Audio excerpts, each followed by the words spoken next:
Google will put out a response. I mean, there's literally no other platform that can get a response like that. So great work on that. Yeah, actually, so it turns out that some part of it is just confusion. There's a Harris County, so if you there's a Harris County, so if you say you're working about in Harris, they assumed county. So a lot of what people thought was differential guidance for voting uh, for Kamala Harris versus Donald Trump was actually it was actually just Google sending you to where to vote in Harris County. So it's less nefarious than it seemed. Still confusing, but less less nefarious than it appeared at first. Have you, Elon, have you looked into betting platforms as an indicator or as an early indicator compared to polls, considering polls are a bit lagging and haven't been too accurate the last 8 years? Well, the numbers that I look at are not the polls. I think the polls are, you know, roughly on par with astrology, and I mean, and a poll that like Nate Silver did, like whatever a zillion simulations, comes out with a 50-50. I mean, it's like that's kind of an impossible to lose poll, so it's like meaningless. Um, the numbers that we look at American Pack are the early vote numbers from all of the swing states, and specifically how the early vote numbers track relative to 2020. So that's what I meant by like the Republican minus Democrat votes and the delta between 2024 and 2020. In my opinion, that is the strongest indicator because those are real numbers, not imaginary numbers. Um, Well, the betting platforms, the reason I asked about them and I'm using them as an indicator is that people are betting their money, and you've got the efficient market hypothesis. So any arbitrage opportunities, you've just got capitalists closing that up. And I looked at the accuracy over the last 3 decades. It was at 77%, which usually betting platforms have an accuracy of what, 70%. So they seemed like an interesting indicator, and they showed Trump up by over 20 points. yeah, I mean, they might be better than just trying to call people on the phone and get their opinion. But the betting odds have varied dramatically, and they do shift. If there's a large, if somebody comes in and puts in a large bet, you're going to see a massive shift in the betting platforms, and we saw that over the weekend where there were giant gyrations in the betting odds. The same is true of the stock market. The stock market is vary quite a lot. I mean, look at Tesla's stock will go up sometimes 20 up or down 20% in a day, but it's still the same company, and it's just really uh, people react making large purchases or sales of stock. And so now maybe if you like do a trailing average of the betting odds, you're going to get something a bit more accurate. But the moment to moment, even day to day gyrations of the betting markets, I think are I mean they also just vary so much that they're not a clear indicator. Like I said, the thing that I think really matters is the trend on early voting, and the trend on early voting has been extremely good. So I mean, I've posted some of these charts on the X platform. If you go back, to around say October 10th, looking at say the Pennsylvania RMSD early vote delta 2024 versus 2020, there were actually relatively more early votes before about the 10th or 12th of October. Basically, the Democrats were actually doing better in Pennsylvania than in 2020 until around October 10th or so, and then and things started to shift. The lines crossed over, and then it went very heavily in favor of Republicans for early voting. In terms of the delta, there's still more Democrats that did early votes in Pennsylvania, uh, but far fewer than in 2020. So that's what I mean when I say like at the beginning of today, there was the Democrats were 600,000 votes worse off than they were in 2020. Now, the Pennsylvania, there were 6.9 million people that voted in the 2020 Pennsylvania election, and so that's a giant number. 1% of the electorate, funnily enough, is 69K, and we we had almost a 600,000 delta going in. So we're talking about like maybe 7-ish%, 8% of the electorate difference. This is massive. In order to overcome that, there would have to be far fewer Republican voters that actually showed up. But if a similar number show up in person with no Dem advantage relative to 2020, we should expect to see a pretty much a landslide Republican victory in Pennsylvania. Like a several 100,000 vote win by the Republicans. That's what it appears. That's the most reliable data. Now, this is very contingent upon people actually showing up and voting. We're doing everything we can to ensure that people can get to the polls. We're offering. We have a fleet of vehicles getting people to the voting stations, which the Democrats always do that, but the Republicans are not that good at doing it. Normally, the Democratic ground game is vastly superior to the Republican ground game, but this time, I think the Republican ground game is better than the Democratic ground game. We're making sure that anyone in the Amish community who wishes to vote, that we transport them to the polling stations. They're not. I don't think they don't want to or are not allowed to kind of drive vehicles, but they're allowed to be transported in vehicles. So we're just making sure that they are able to vote, making it convenient and easy to get to the polling stations, and that all seems to be working pretty well. I think things are trending overall in a very positive direction. So overall, I think Team America is going to win here. Based. Benny, do you have anything? Hey, Elon, how you doing, man?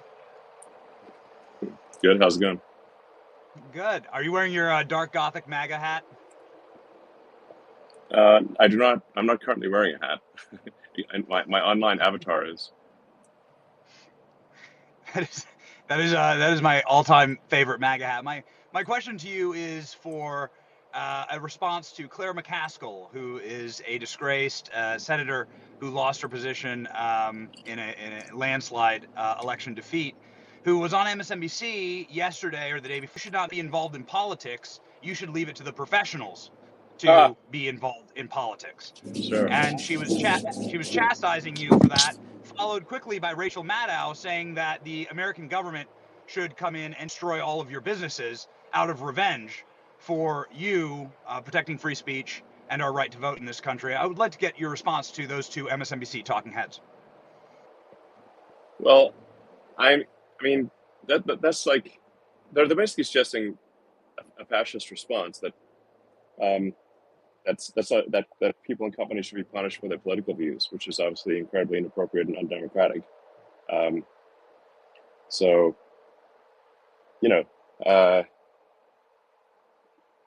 that's obviously totally insane. We definitely cannot have people like that in power. That's just crazy. I would never suggest that we punish anyone. If somebody's like prominent Democrat or whatever, and they're even while Cuban, I'm no fan of Cuban, but I would never suggest that we punish his businesses just because he's been a spokesman for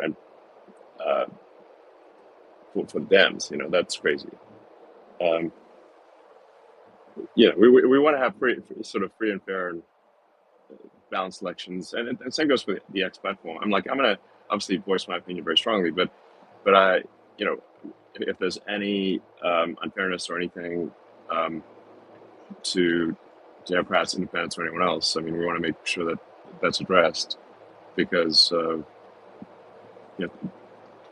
things should win as a function of the will of the people, and there should be free speech for all within the bounds of the law. So,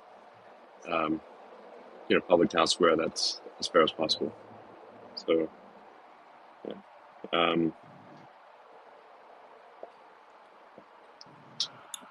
George, do you have anything? Yeah, hi, Elon. Hizzy here. Um, Simple question. It's the most important question ever. If I could guess who you voted for correctly, it's a mystery. Could I Ah, please get a tour of the Tesla factory to see my Cybertruck get built? Because I'm ordering one. well, we're going to keep this discussion to the election. But I think we do offer tours of our Texas Gigafactory. Uh,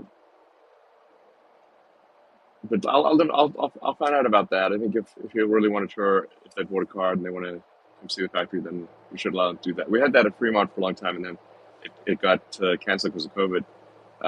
But it was a big hit, and it's kind of cool to see just how a car factory works. So, take note of that. And I think just in general, we do want to enable factory tours for people. And I just want to thank you for everything you've done with talking about election integrity, because that's the thing I care about the most. And I think your voice is a deterrence. They don't like all the public attention that comes with your powerful voice. So I want to thank you for that on behalf of America. You're welcome. Yeah. So, let's see. I actually tried to add Brian Krasenstein, but it gave me an error. So, Yeah, I'm getting errors when I'm trying to add some new speakers. so maybe we hit like a speaker limit or something.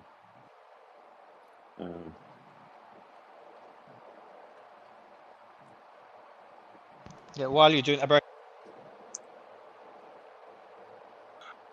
I think you cut out, Mario. oh yeah, it's glitchy.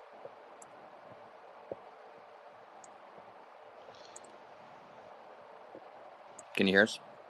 Yeah. Yeah, you might need to drop out and come back. Your audio is glitching. Um, I can hear American Pack very clearly. Yep. It's Mario. I think that I'm not hearing. Let's see. Gail, you have your hand up if you wanted to jump in. Yeah. So my thing, I wanted to hear what Elon had to say or his thoughts about this, like a specific, unique kind of niche ideology that used to be just specific in the San Francisco area.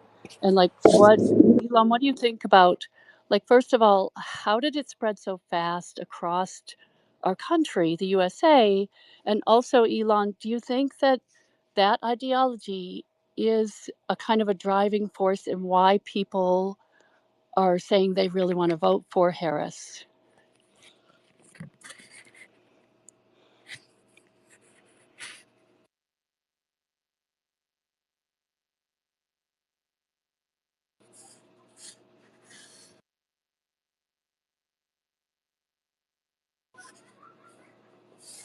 Can y'all hear me okay? I can hear you. I think there's a couple errors with the unmuting, and I think I'm hearing as well. It's happening on my end as Yeah, well. I think that to fix it, if you can hear me, I can tell you how to fix it. If anyone can't unmute, just put your hand down and then you can unmute. That's what worked for me.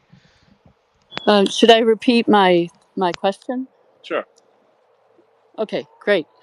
So I wanted to hear Elon's your thoughts on the niche, unique ideology of the San Francisco area and how you think it spread so fast across the USA. And I wanted to ask you if you think it's a driving force, like one of the driving forces in why people are supporting Harris. Yeah, I think it is. Effectively, you've got Google, YouTube, Facebook, Instagram, and X/Twitter in the Bay Area. And X, obviously, we've made a great effort to try to be uh, not be kind of controlled by like the niche San Francisco Berkeley far left ideology. But the others have really been kind of infiltrated by far left activists. That's who controls their trust and safety. So in quotes, trust and safety. I've got another hat, by the way, called "Make Orwell Fiction Again," which would be great. there's all these organizations with Orwellian names. Like I don't think you should trust an organization called Trust and Safety. Um, so it's just and a lot of them just they don't even think that they think they're mainstream, but they're not. They're just living in the San Francisco Bay Area, and everyone around them has similar views, but those views are really far left. And then they they influence how the social media companies work, and so you just have a very strong bias towards left on social media, and then legacy media is the same thing. The legacy mainstream media, if you look at donations by reporters in sort of legacy mainstream media, it used to be much more even, like I don't know, 20 years ago, and it's now at the point where it's I think like Democrat. If you sort of take the split Democrat versus Republican, it's like 90%, I think, plus Democrat contributions from reporters. So that they're just looking at things from a very biased lens that's not in sync with the center of the country. Yeah, and yeah, I think probably you would not see a candidate like Kamal really have much of a chance at all if not for the legacy and the social media being controlled by the far left. One more. I want to know your thoughts, Elon, on.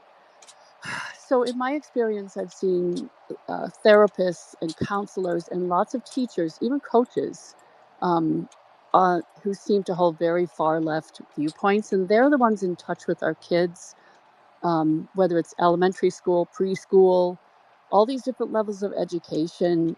At least in my experience, these are the kind of people that are attracted to this. Do you think there's any way forward to move away from this, and what would be the steps that we could take to protect our kids? Yeah, I think we do certainly need to make any kind of federal funding of education contingent upon the absence of political bias in schools. So kids are in schools to learn useful skills and understand the world. They're not there to be indoctrinated in any ideology. So that I think is that I think would help a lot. Is just um, the government should not be funding something that is like extremely partisan politically. So yeah, I think it's got to start with education. Yeah. Thank you, and I'm going to go down so y'all can bring up another speaker. So Thank you, something that is like Elon. extremely welcome. Tesla owner Silicon Valley, do you have anything? Yeah, I just wanted to know, Elon, obviously, you've been very outspoken and you obviously started the America Pack. But what do you think? There's a lot of things that obviously within the America Pack that you laid out, but what do you think is going to be the future of America if, let's say, Harris does win? Well, I think we've got a real problem actually, and I mentioned this on the Joe Rogan conversation I had with yesterday, which is I'd really recommend if anyone's not listened to the Rogan conversation, the podcast that we had yesterday, I just really strongly recommend it because I pretty much said that we went through a lot of important subjects, and I think it's interesting to hear what Joe Rogan's got to say, and what I've got to say. Yeah. So yeah. Like I think that the most important thing is just getting people to go out and vote. I mean, just can't emphasize that enough. Because I think a lot of people have really said pretty much everything they're going to say, but we better go out and vote. And I do think the consequences, as I mentioned in the Joe Rogan episode, are really pretty severe. And in my opinion, I think there's a risk that this is potentially the end of democracy, in that if Democrats are able to bring in like vast numbers of people to the swing states, so import vast numbers of illegals to the swing states, and if you look at the government data, I mean, we're seeing some states where there's been like triple-digit increases in illegals in swing states. Like in some cases, I think it's like 700,000% increase in 3 years. These are crazy numbers. So the risk there is that they're, if you've got swing states where the margin of victory might be as little as 10, 20,000 votes, and then you bring in 200,000 people who are somewhat beholden to the Democratic Party, then they can easily swamp the vote in the swing states, and then you don't really have a real election anymore. You're just going to have a Democratic primary like it is in California, where there's no chance of the Republicans winning. It's just a Democrat primary. But I think it's actually would be worse than California, because California is so limited by, at least one of the things holding California back is that people can move to other states. If they can't move to other states, then I think you'd see like far more draconian socialist policies. So in my view, if Trump doesn't win, I think this could be our last election. So yeah, it's a big deal. Dan, do you have anything? Yeah, thanks, Alex. Hey, Hey. Elon. I wanted to make one statement, and then I had a question for you, Elon. So the statement is really a reminder for anybody listening, especially if you haven't voted, because I've been through enough of these and I've seen it done before. Don't trust like early exit polls or anything you're hearing. Like if you're in line, stay in line to vote. I've just seen far too many tricks where they'll even go into lines and tell people, hey, like it's already up, don't worry about voting, and people get out of line. So it's just a really important reminder. If you haven't voted, go vote. And if you're in line, please stay in line until your vote gets counted. It's just super important.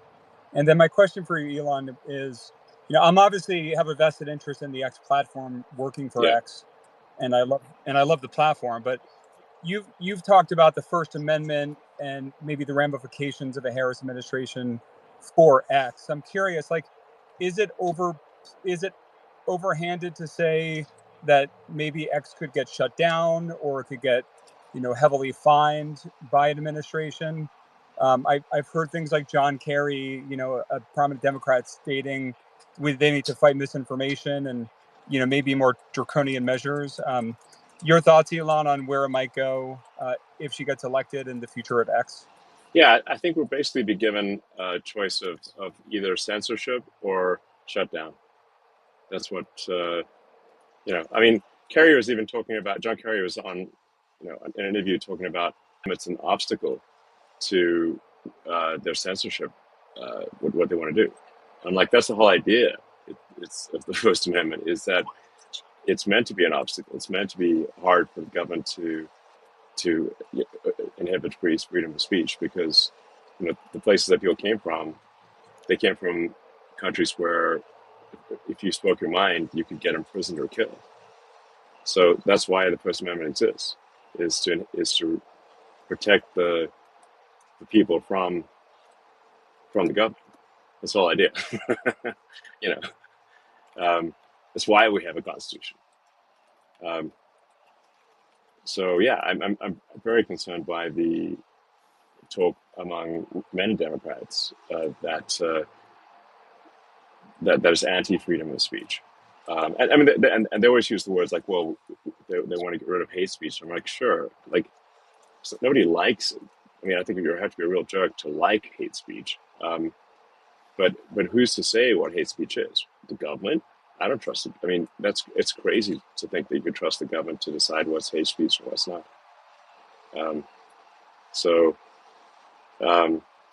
The same thing is true of the right to bear arms.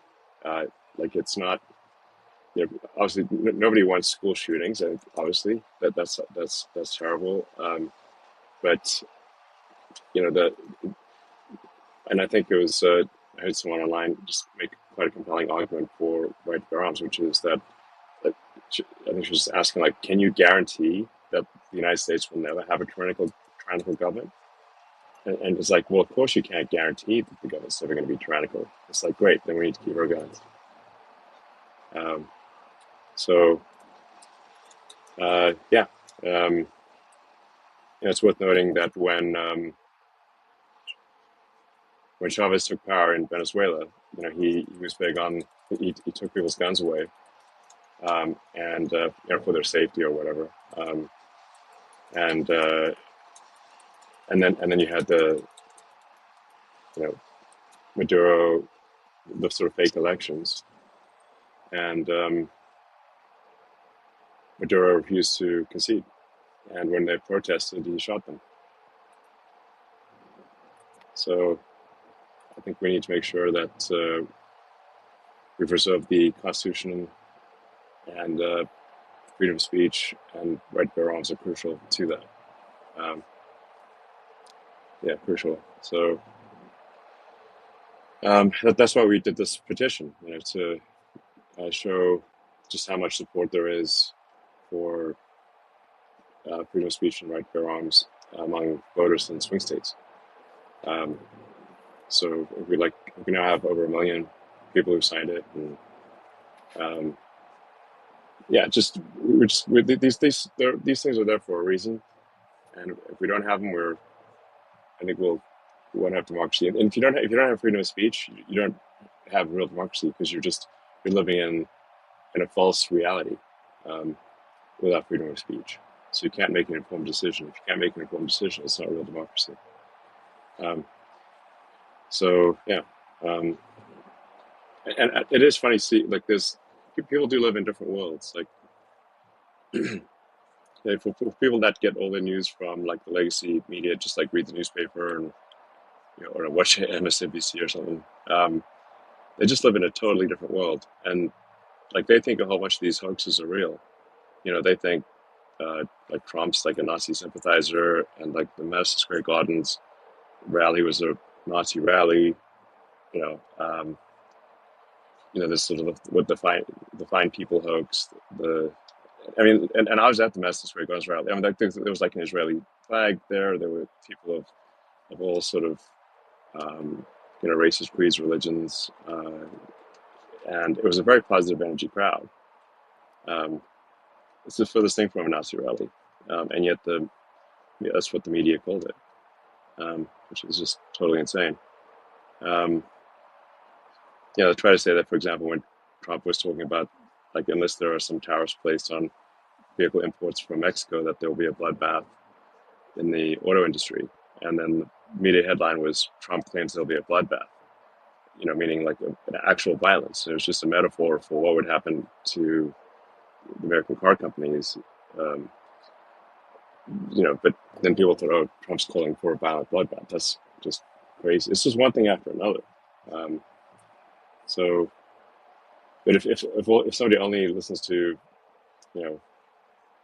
mainstream or watches mainstream media, so-called mainstream legacy media, then they have this totally wrong idea. They think like Trump is like actually Hitler type of thing, and because they've called him that. In fact, I think one headline called him like Hitler, Stalin, and Mussolini rolled into one. But obviously he was president for 4 years, and he didn't do it. There was no genocide, and he didn't start any wars, which is the reason we actually hate Hitler, is because of genocide and wars, and Trump did neither of those things. So anyway, there's just a lot of nutty things. That's why I really encourage people to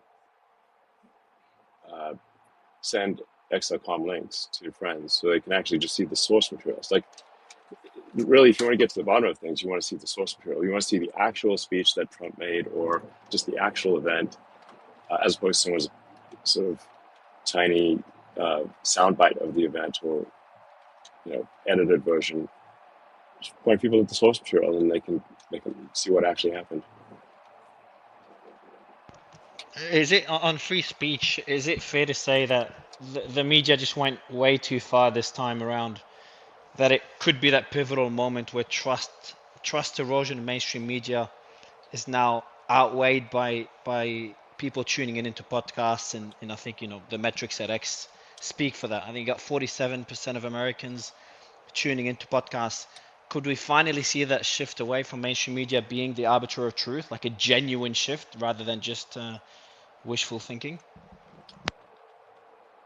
I think we've already seen a significant shift where people are getting their news from the X platform, and we are the number one source of news in the world. So yeah, I think that is happening. And I think it's also like once people see that they've been fooled, that the legacy media tricked them, and they were lied to. When that happens, as soon as they realize that's happening, and it hasn't happened just a few times, but many times, they just no longer believe the media for good reason. Because it's like, I think it's Abe Lincoln said, you can fool some people all the time, or fool some of the time, but you can't fool all people all the time. And so more and more people just get like, well, I'm just going to go see what the actual source material is on X, so I'm going to check community notes, and actually figure out what's going on. The other thing too, what you mentioned about free speech and the fact that misinformation and hate speech is often used as an excuse. I think the perfect distillation of that was this week with the Liz Cheney hoax, and what you were talking about, people who get their news from people like, on MSNBC. Morning Joe went on an entire rant this morning about that, and was talking about the dangerous disinformation, and in the same breath was talking about the Liz Cheney hoax as if it was real when it's been Seriously? thoroughly debunked. Like Yes. that. It's like So the sheer cognitive dissonance of complaining yeah, about disinformation while then immediately spouting disinformation it's like mind blowing. it was within the same minute too. And then yeah, to your point about like using that as the the case to like censor speech and violate constitutional rights. Tim Walz has gone on cable news and said that same thing. There is no guarantee of the First Amendment when it comes to hate speech and disinformation. And he's absolutely incorrect. And obviously, like I just said, the people who are determining what is hate speech or disinformation are often the people who push disinformation themselves. Yeah, So exactly. They who smelt it dealt it. So yeah, I actually got a ton of calls and a big, a lot of people approached me this weekend about the Liz Cheney hoax, where they were actually literally on the impression that Trump had suggested executing Liz Cheney. I'm like, that's totally insane. What Trump was saying was that Liz Cheney would be much less of a warmonger if she had to go to the front lines herself, and it's a lot easier to want to do war if you're having fancy dinners in, say, Washington D.C. or something, while other people die in trenches. So basically saying that Liz Cheney and her dad are obviously huge warmongers, and like they love war and they profit from it. So they have like stock ownership in companies that profit from war, which is a terrible incentive. So like Trump's right, like that people just should. It's like it's just basically lacks empathy to be living in comfort while other people are dying of war, and you just would have a very different perspective if you had to actually go fight that war yourself. And that's what he was saying about Liz Cheney, and it's a very valid point. exactly, yeah. One thing too I wanted to hit on, well, I know Dan talked about it, is if you're in line, to stay in line. Another thing is if you're on your commute home from work and you haven't voted yet, get in line if your polling places are still open. And also to text your friends, call your friends, and ask if they voted.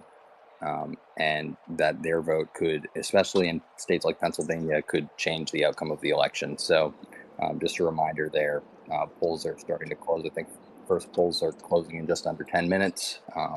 And then we have, every hour on to 10 p.m. later, polls will be closing. So just a reminder there to encourage all of your friends to vote. There's still time. By the way, guys, just before you go to the hands, Washington Post 4 minutes ago put out a story that says, for nearly half of Trump voters, overt appreciation of Hitler is acceptable. Literally minutes ago, they say What? 50% of Trump voters. Yeah, just now they say 50% of Trump voters would still back a candidate who praised Hitler. That's the Washington Post. So they're sealing. That's the last nail in the coffin. That's insane. Yeah, it's totally insane. I mean, who they ask, but that is just totally nuts. I mean, there's the sheer amount of propaganda being pushed by legacy media is just outrageous. They're sort of shielded by a Supreme Court decision that makes that literally allows them to flat out lie about public figures and face no repercussions. It's like kind of maybe an overly generous interpretation of the First Amendment. Like people should be able to say what they want to say, but there's still penalties for saying that. Like there's still civil and tort penalties for saying that. So I do think it's probably not.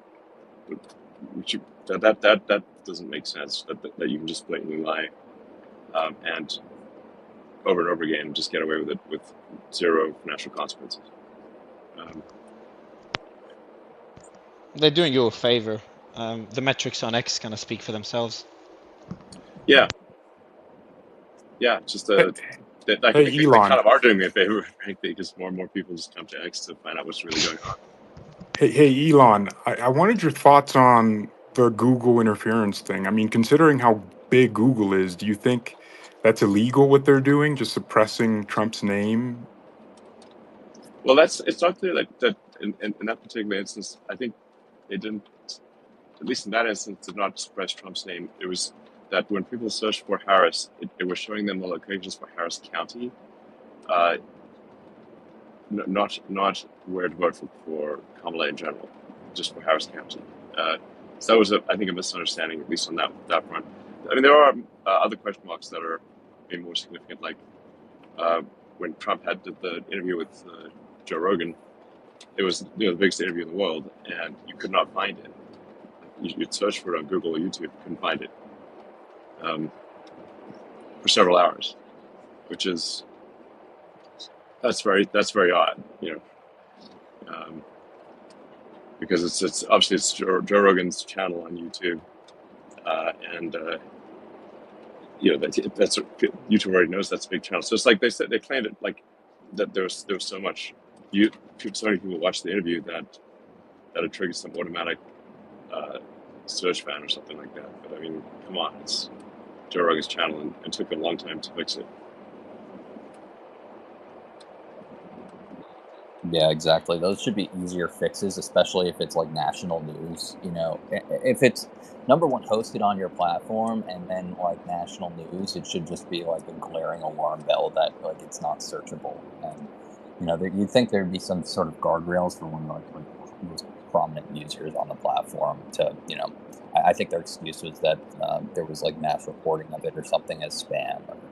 No, that doesn't. Yeah. They've looked into it. They've apparently, I think Calacanis and David Sachs and Friedberg were talking about it on the podcast. That explanation of people flagging it just didn't make sense because it happens all the time, and there's a system in place to make sure that doesn't impact the ranking for so many hours. So the explanation didn't have too much weight.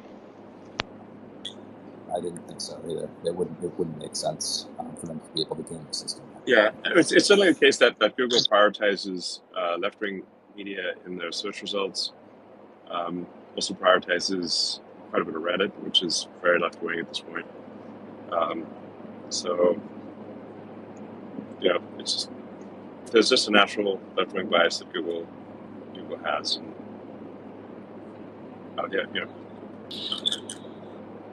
What about Sundar's letter to employees asking them to be neutral?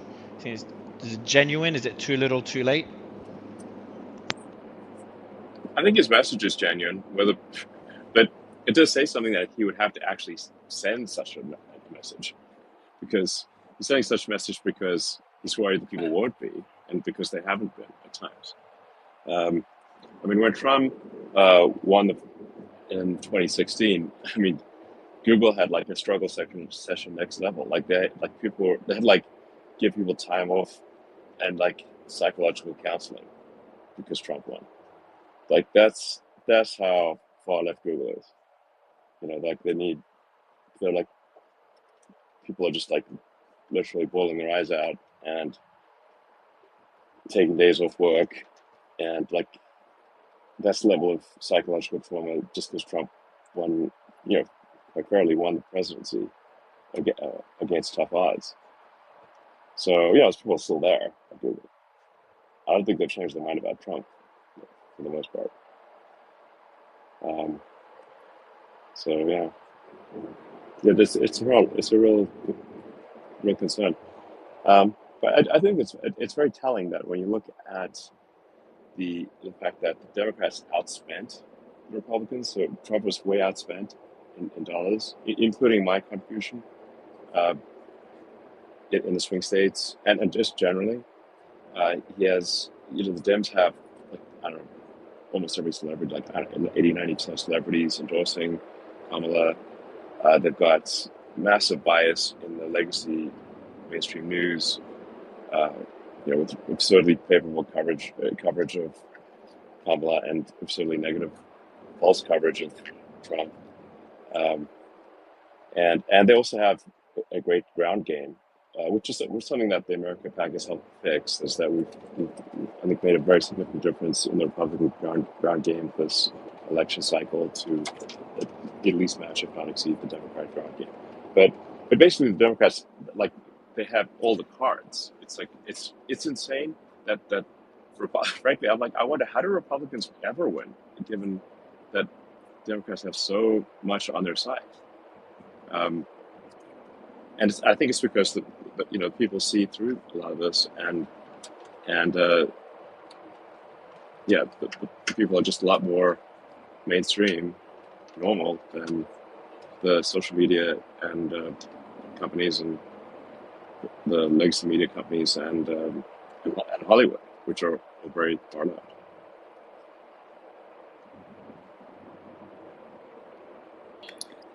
Texas Lindsay, do you have anything to add?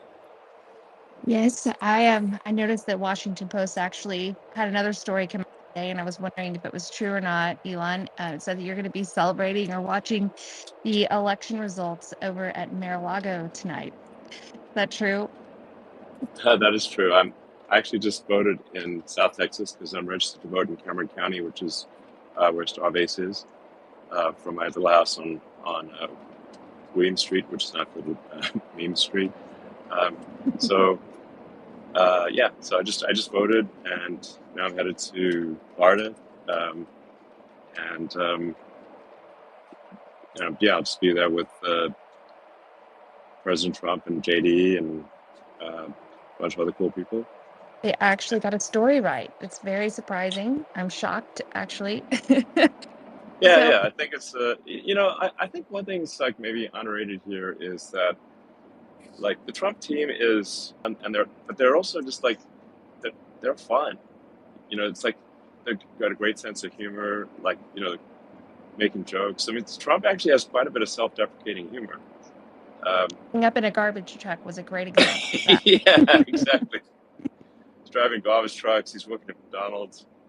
That was the most epic troll I've ever seen. I can't believe he did that. It was the timing, everything was perfect. Yeah, I thought that was so cool. You know, I think the public did too. So, which So, one of the 400 agencies, if Trump does win tonight, is going to be eliminating? That was my next question. well, assuming that if things go the right way with this election, we're going to do a comprehensive review of all the, you know, government agencies. There's many that people have never even heard of. There's a lot of duplicate responsibility where multiple agencies actually have overlapping portfolios, which is unnecessary. Um, and as I said, and which I think is clear from just looking at the data, America is way overspending. Like we're just like an individual that's like gotten way out on credit card debt or something, and we're in this insane situation where just the interest payments on our national debt now exceed the Defense Department budget, which is $1 trillion. So we're spending more than $1 trillion just paying down interest, and that interest, and the more debt we accumulate, the more we'll pay interest until basically the entire budget will just be interest, and we won't have money for anything. So this is a real crisis, like a very severe crisis that the media doesn't talk about, and so we've got to do something about it. We've got to make significant reductions in government spending, and we've got to we just need to move. Like there's a lot of people that work for the government that we just need to transition them to more productive roles in the private sector where they can make products and services that would be more useful. And we need some Argentina presidential action. Yeah.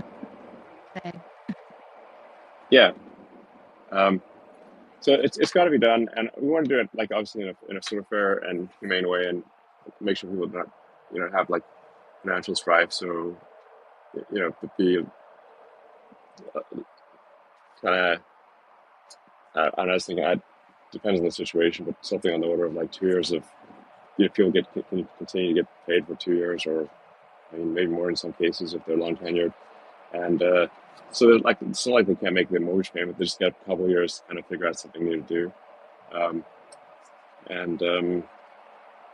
So they take a vacation, take a second job, still get paid for their old job. I think that's a pretty good deal. And and we have some term limits on bureaucrats in office. Like Fauci was in office since like 1984, and that clearly problem that you end up with lifetime bureaucrats running everything.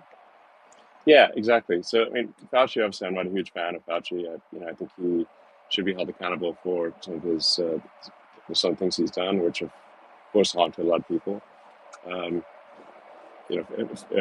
Funding bioweapons labs in other countries is not cool, in my opinion, at all. So, which he did. When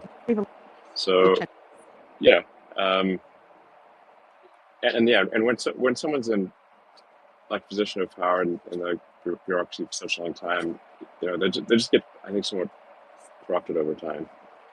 So somebody shouldn't be in government for such a crazy long time. We really, the country is founded on really small government principles. There's supposed to be just 3 branches of the government. There's supposed to be legislative, executive, and judicial.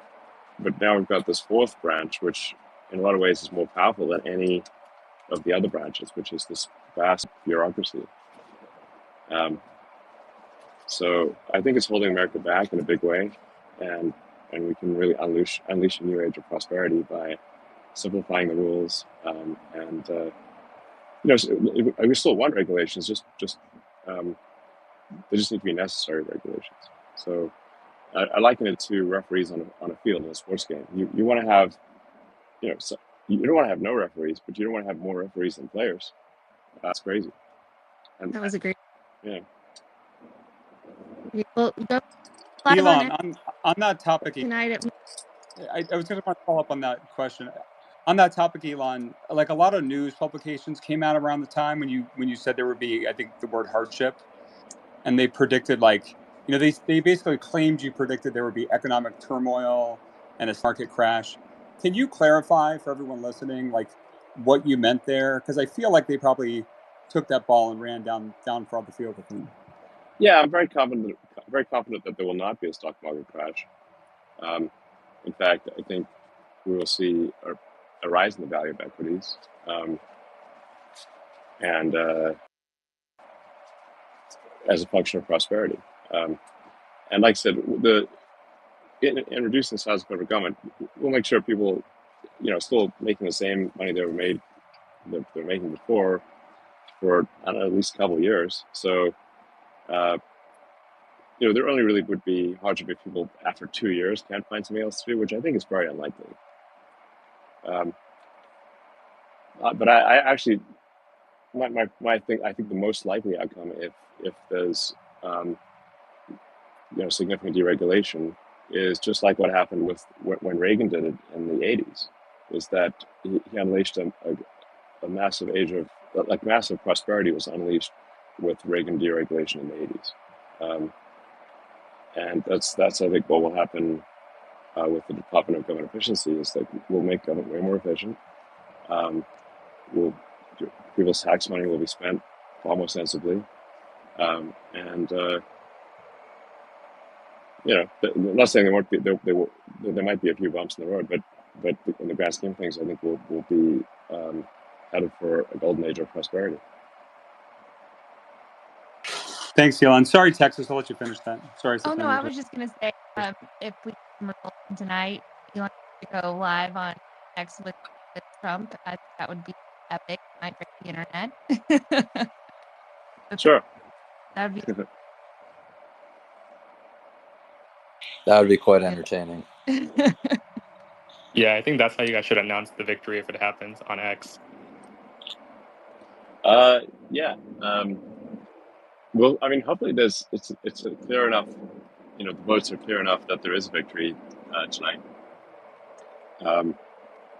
So yeah, but if so, I'll try to do something nice.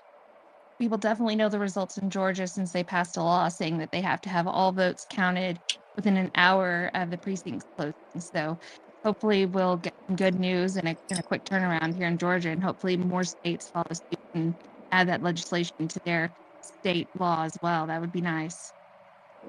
Yeah, absolutely. Yeah. Yeah, I mean, I think in general, I think across the country we should be mandating, voter ID, in-person voting, unless there's a very good reason not to do in-person voting, and like somebody's got a really significant excuse, like they're serving overseas, and it's got to be same day counting, and that's it. And they do this in many other countries, and we can too.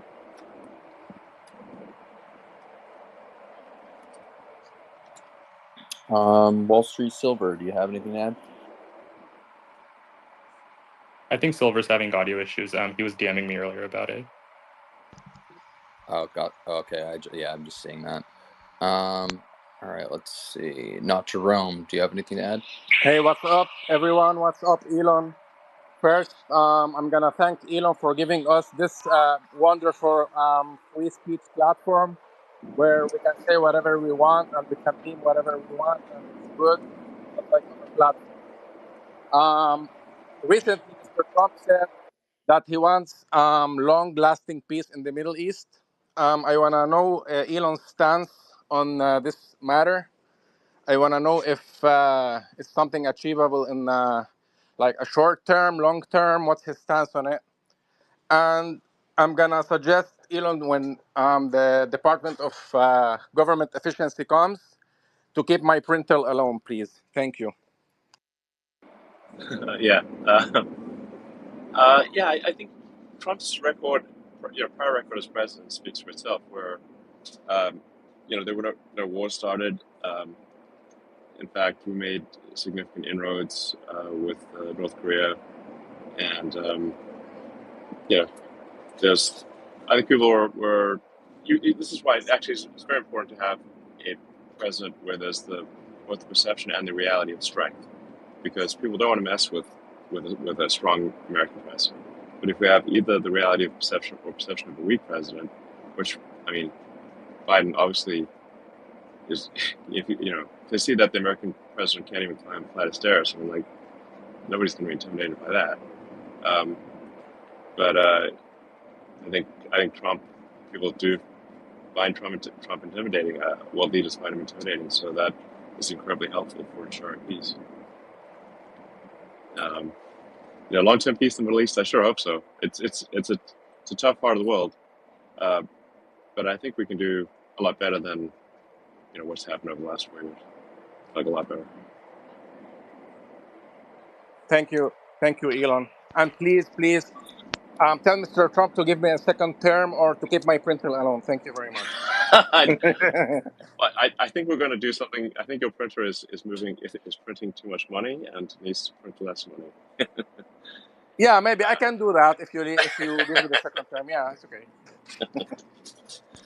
Yeah. Elon, just a question about the strategy when it comes to Pennsylvania. I think you guys, spent more money, more time there. You personally did more than all other swing states. Why Pennsylvania? Well, Pennsylvania is really the linchpin. If you win Pennsylvania, the probability of overall electoral victory is like 80, 90%.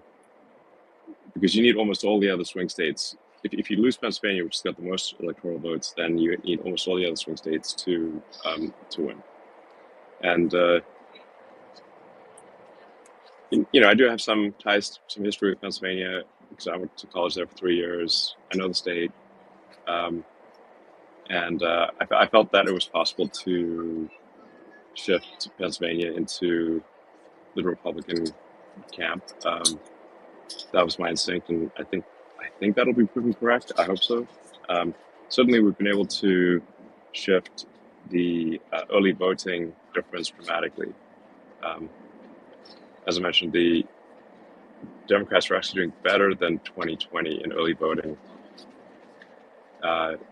until around October 10th or so, and then with a concerted effort on many levels, we've managed to shift that so that there was this now a massive disadvantage that the Democrats went into relative to 2020 in Pennsylvania, like I said, 600,000 votes, which is gigantic. When you consider it's like a 6.9 million people typically vote in a presidential election in Pennsylvania. So, and we've done a lot in the other states as well, but the focus had to be Pennsylvania because it's such a decisive factor in the election. And another side question, not sure if there's hands up, American Pact, but just one other follow-up question. I had the pleasure of speaking to your mum 2 days ago on the show. I think it's 2 or 3 days ago, and she's coming again today. She's also, it was an incredible discussion, and she was so fun. But she's gotten a lot more active in the last few days. Has she chatted to you about it? What triggered her? Because she was a lot more, I kind of saw the gradual passion over the last few days and weeks. Do you know what triggered that? Is that just kind of following your footsteps, seeing how passionate you were, or was there any specific issue that got her energized? Well, I mean, she's my mother, so she saw me just getting attacked relentlessly, and the Dems doing crazy things like saying that I need to be denaturalized, as might have my U.S. citizenship taken away from me and my companies taken away from me, and I think she's pretty upset about that. She sort of started digging into things that the legacy media was saying about Trump, and then finding out that she'd been lied to, and she was like, well, after one thing after another, and so she's very tenacious and very smart, and I have a lot of respect for my mom, and she's quite formidable, so so she's on the warpath.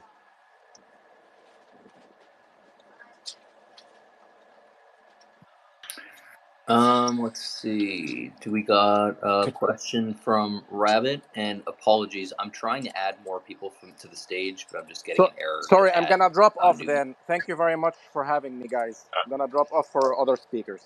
Thank you. Thank you. Cool. Thanks, guys, for having me up here. I did have some questions regarding the woke mind virus and kind of the plan to tackle that, but I did want to follow up Mario's question. So for Miss Musk, was there a specific lie about Trump that once was kind of debunked that kind of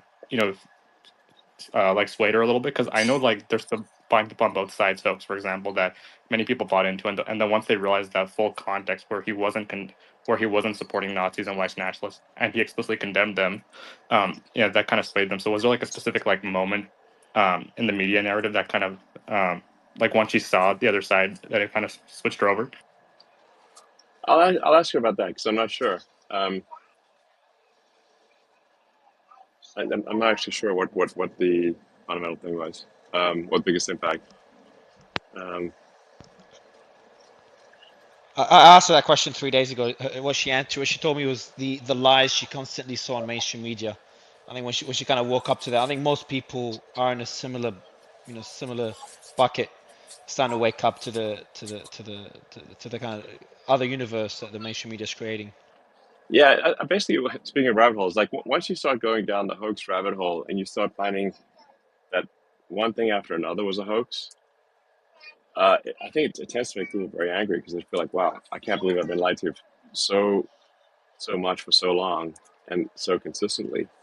Uh, legacy media's I think, made a huge mistake by being so partisan and so deceptive.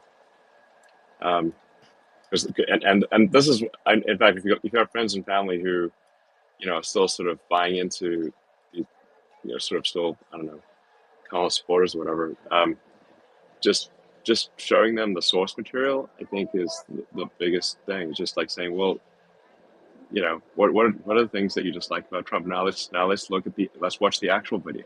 That this you can hear what he said. You don't have to hear someone's opinion of what he said. You can actually hear what he said and see if you think that matches with what you've been told by the media. And then they look at them like, wow, that's actually, he said the total opposite of what the media said he said. Like, yeah. Now let's go through it. Go over another hoax. Well, that one's wrong too. Oh, that this other hoax is wrong. Well, this is one after another. How many do you want to go through? And then that's the best. Basically, truth and sunlight are the best antidote to people who've sort of been bamboozled by the legacy media. Hello, it's me. I'm May. Oh, hi. I've just come on. I might as well give my own thought Yeah, and that's funny. why I spent a week like totally dedicated to Republicans and That's Trump and voting and everything. I mean, beyond what I would do. The thing is, I was at a 3-day fashion conference in Marrakesh, and I dare not talk politics among fashion people. So I said, when I get back, I might ruin my modeling career, but I'll help you save America. And that's why I was so active in the last week. Well, thanks. But to the point is, I guess part of it is what we're trying to figure out is like, well, how do we uh, convince others to, um, support Trump or rethink their support? Maybe at least move them to neutral. Uh, like what is most convincing to you? Uh, To go on to X and to go on to Fox News. I mean, you remember for how many years was 20 years, that 25 years, Fox News were the devil, the devil. And suddenly, my twin sister said to me, "You've got to follow Fox News. They really say the facts and they are honest." And I thought, no, this can't be true. The New York Times, CNN, MSNBC, they said it's bad, bad, bad. And then I said, I went on Fox News and I was very impressed. And now I've just done 4 interviews for Fox News. okay, So, and I had fun, and because I trusted them. great. You also, May, you also in our chat earlier, you talked about how your friends who are also Democrats, they've also, they're kind of following your footsteps and starting to question a lot of their earlier beliefs. Is that for similar reasons? That similar to seeing the mainstream media's lies, or did they all have different reasons? Um, yeah, I don't know. I guess they still want to be my friends. And just they they just don't know what to do. They're more confused, and so I've told them to vote for the vote Republican, and they're asking me how am I doing, how am I feeling. I'm getting texts all day today, because it's very intense, and we have to win. It is very intense. I mean, Yeah. And that's I'm very proud of my son. I'm very proud of Elon. I'm all the time. thanks, Mom. And yeah, I think New York Times is doing a hit piece on you I tomorrow. mean, listen. I have What else is new? in I mean, and honestly, in We've Alaska, lost it's like count. another day, another hit piece. It's like, and so, but it was someone who's very upset, okay, and I said, no, this is normal. yeah, yeah, don't worry about it. It's whatever. Send them a It's poop Get emoji. over it. yeah, seriously. I Yeah. think, May, they're scared of you, May, because every time someone talks anything bad about you, you quote tweet them and attack them back on your I profile. I crap on them. I just Exactly. I just I can be as hateful as they are Cool. because I can pull up the lies. Exactly. I mean, that's the thing about free speech is that like you get to is that the people that are like you kind of know who the bad guys are. It's like whoever doesn't want free speech, because that means that their Yeah. ideas can't stand light of day. That's Yeah. that like basically truth tellers don't fear free speech, liars do. Yeah. The weird thing is I'm also on Instagram mainly for my modeling photos, and I've posted Fox News and Republican and Go to Vote, and I haven't been taken off. And I've had a lot of people liking what I'm saying, and and then I've had a lot of people who don't follow me and have zero posts hating on me and being very malicious. So I actually screenshot about 10 of them and I just post them on my Insta story saying where they're coming from. They don't follow me, they have no posts. There must be some bots that the Democrats have put up. Yeah, so it's like wonder like are they real or not? Yeah, Yeah.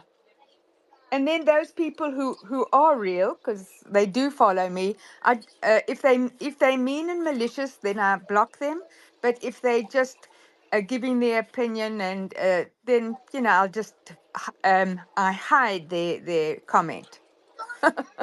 Have you had a similar? So when Elon went all in on Trump, all the hit pieces all came in out. baby, next level. So, but I played you're it. going. Good. Yeah. That was funny. May, you're going all in as well. Are you starting to get? Are you feeling a hit piece coming in? Because I can't wait for to see your response to it. Oh, I'll wait. No, nobody's been after me, which is disappointing and unusual. They've got manners. They never go after the mum. I think they've got some. They've got a certain No, red line oh by the no, looks of it. no, they'll come after me. They don't have a problem with that. They have no morals, so it doesn't matter. But then they have to go through my manager usually because I don't share any of my information, and she'll hit them down. Well, Hey, May. I just. Oh, I, God, I Elon. I think we're kind of seeing a sea change in the country, frankly, kind of like a waking up. Yeah, I Um, think so. I think for many people, the situation with COVID was a wake up call. Like some of the stuff that was coming out on the media, like fiery but peaceful on CNN, like that was so yeah, in just your face propaganda that it's hard to not be awake after seeing that. Like at that point, they're insulting our intelligence as Americans. yeah, they're telling you just don't believe your eyes. I'm like, well, wait, we're supposed to believe you and not believe our lying eyes. Like, Mm. what? Yeah, yeah, like I just felt insulted at that point because that was it was a period when a lot of us were supposed to be sheltering in place, and then they made this giant. I think you called it a moral invincibility card for people participating in BLM protests, and they said, "Oh, Yeah, magically COVID will stop spreading if you're at a activist protest." And I was like, "Well, what about the rest of us? I thought we were in this together." And then they made this huge exception, carving it out. I was like, "All right, well, I guess if you're woke, you don't have to play by the rules." yeah, and illegally crossing the border then doesn't apply. I'm Mhm. like, how's So, that work? So, Give you COVID immunity just because you came legally across the border? That seems weird. Elon, So you've made X sort of the real player for popping the narrative. against the mainstream media the past 2 years, but this is the first election where it's really going to have an impact. But even if we do win this year, if they ever get control, whether it's 2026 or 2028, they're going to do all those things like packing the Supreme Court or legalize a bunch of illegals. I mean, is there a plan with America PAC to continue beyond 2024?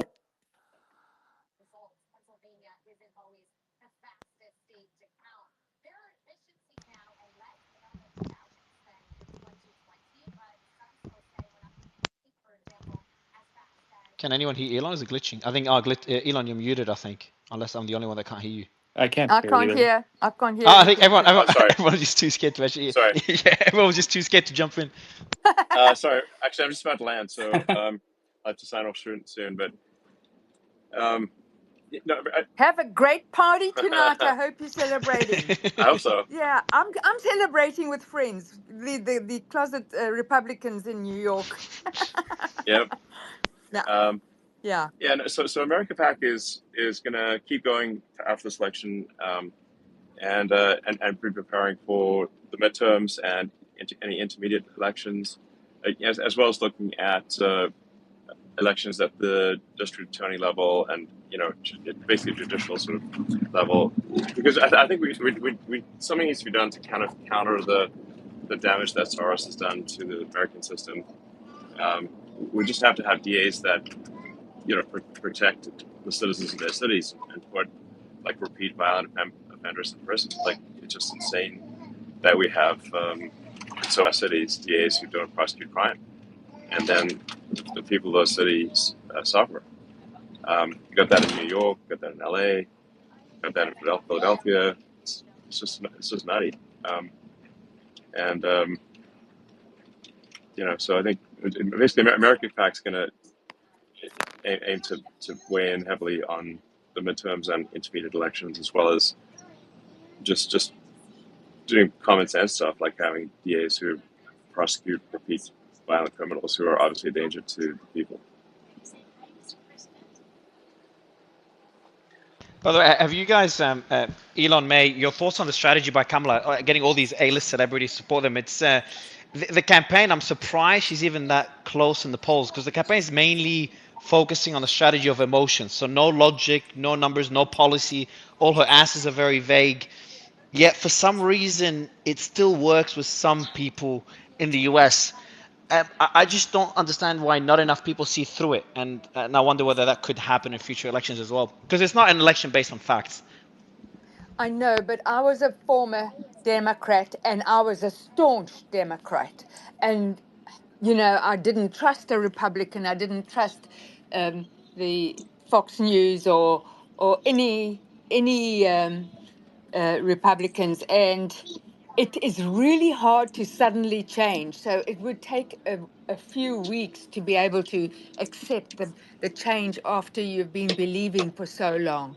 And so that could just be slowing people down. That's a good point. Yeah, I'm Hey, cautiously Elon. optimistic that we'll see a pretty big change this election, and I think that momentum will continue. It's at least my hope. I hope Yeah, too. I mean, it's worth considering, for instance, like Elon. Joe Rogan. Like I said, I really recommend people listen, watch the podcast that we did yesterday.